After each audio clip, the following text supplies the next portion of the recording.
کلام کی زندہ آواز کو سنیں۔ آج لینٹ کا دوسرا روزہ ہے۔ آج کا مطالعاتی کلام ہمیں گہرائی میں مطالعہ کرنے پر مجبور کرتا ہے کہ یسوع مسیح کون ہے۔ لوکا طبیب کی معرفت لکھے گئے انجیلی بیان میں اس کے 9ویں باب کی 18ویں آیت سے 20ویں آیت میں یسوع مسیح اپنے کلام کا آغاز اس سوال سے کرتا ہے کہ لوگ میرے بارے میں کیا کہتے ہیں۔ بے شک یسوع مسیح پہلے سے جانتا تھا کہ لوگ اس کے بارے میں کیا کہتے ہیں۔ وہ دراصل یہ سوال کر کے گفتگو کا رخ شاگردوں کے اقرار کی طرف موڑنا چاہتا تھا تاکہ وہ انہیں بتا سکے کہ ان کا یہ اقرار حقیقی الہی ایمان کا اقرار ہے۔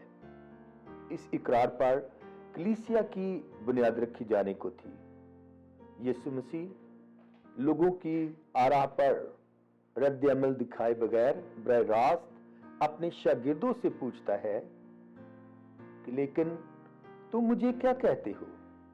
یہ لمحہ یسوع مسیح کی زمینی زندگی اور شاگردوں کی زندگی کا اہم لمحہ بننے والا تھا، جس میں شخصی ایمان کی حقیقت کو اجاگر کیا جانا تھا۔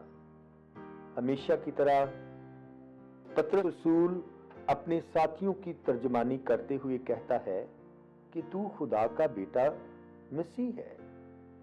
خداوند نے اس کے اس اقرار کو کلیسیا کی بنیاد قرار دیا۔ اس نے یہ بھی بتایا کہ یہ ایمان اس کا شاگرد ہونے کی بنیادی شرط ہے۔ لینٹ کے ایام میں ہمیں خصوصی طور پر اس شخصی اقرار اور ایمان کی تجدید کرنی ہے۔ اپنے بارے میں منکشف شدہ شناخت سے متعلق یسوع مسیح کی ہدایت۔ خداوند یسوع مسیح کی ہدایت کو مقدس پترس رسول کے جامع اقرار کے بعد خداوند اپنے شاگردوں سے تاکیداً کہتا ہے کہ یہ کسی سے نہ کہنا۔ وہ انہیں اپنی حقیقی شناخت کے بارے میں ابھی لوگوں کو فی الحال بتانے سے منع کرتا ہے۔ اس میں کیا حکمت ہے؟ اس میں حکمت یہ ہے کہ اگر شاگرد بتا دیتے کہ یسوع مسیح ہی مسیحا اور الہی ذات ہے اور لوگ مان جاتے تو وہ اس کے آگے سجدہ ریز ہو جاتے اور اسے کبھی مصلوب نہ کرتے۔ یوں اس کے دنیا میں مجسم ہو کر آنے کے سارے منصوبے کی ناکامی کی نظر ہونے کا خدشہ تھا۔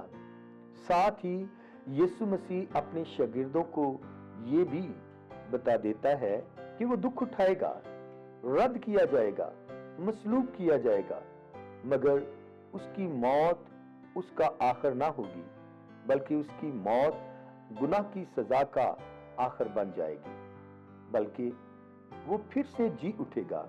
شاگردوں کو یہ بہت عجیب معلوم ہوا ہوگا کہ مسیحا چھڑانے کی بجائے پکڑا جائے گا اور قتل کیا جائے گا۔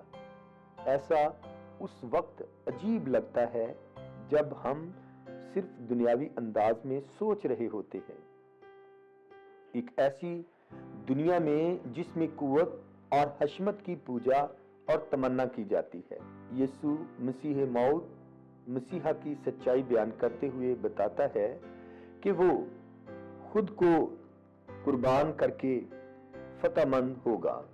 لینٹ کے ایام ہمیں یاد دلاتے ہیں کہ دنیا کا منجی انسانوں کی نجات کے لیے دکھ اٹھا کر فتح مند ہوا، یعنی اس نے نجات کا بندوبست کیا اور ہم بھی اس کی مانند دکھ اٹھا کر فتح مند ہوتے ہیں۔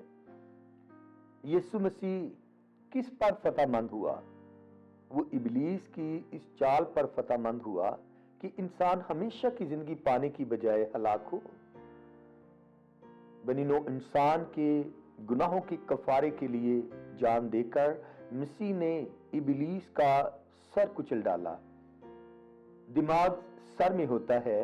شیطان اپنے دماغ میں انسان کی ہلاکت کا سوچتا ہے، مگر جیسے ہی صلیب پر انسان کے گناہوں کے کفارہ کے لیے